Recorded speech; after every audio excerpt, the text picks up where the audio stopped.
बीड जिल्ह्यामध्ये सध्या गुंडागिरी वाढली आहे अशी सगळीकडे चर्चा सुरू आहे। आपल्याबरोबर गोपीनाथ मुंडे आहेत। काय सर, तुमच्या जिल्ह्यामध्ये गुंडागिरी वाढली आहे, ही गुंडागिरी कोण घडून आणतंय, याला खरं कुणाचा पाठिंबा आहे? याला सुरेश धस गुंडगिरी घडवून आणतायत, त्याच्यानंतर आमच्या इथले MLC घडवून आणतायत आणि त्याला अजितदादाचा पाठिंबा आहे।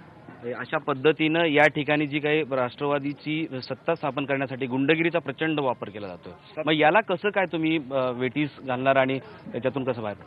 सत्तेद्वारे संपत्ती आणि संपत्तीद्वारे सत्ता आणि गुंडगिरी काय कुठल्याही मार्गाने सत्ता, हे अजितदादाचं सूत्र आहे। आणि ही अजितदादाची टगेगिरी आहे, ही टगेगिरी माझ्या जिल्ह्यात आज अनुभवास येते। या निवडणुकीच्या निमित्तानं निकाल लागल्यानंतर तुम्ही अजित पवारांना कशा पद्धतीचं उत्तर द्याल? अजित पवाराला जशास तसं उत्तर देऊ। येणाऱ्या विधानसभेच्या निवडणुकीत राष्ट्रवादी काँग्रेस आणि काँग्रेसची राजवट आम्ही उखडून लावू।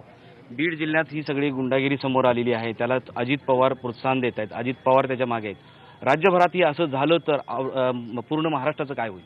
नाही, मी सांगितलं की सत्तेचा दुरुपयोग मोठ्या प्रमाणावर अजितदादा करतात, पैसा आणि सत्ता, आणि त्यांनी वाळू माफिया, तेल माफिया, हे सगळे माफिया, मटका माफिया तयार केलेले आहेत आणि त्या सगळा काळा पैसा आज निवडणुकीसाठी ते वापरतात।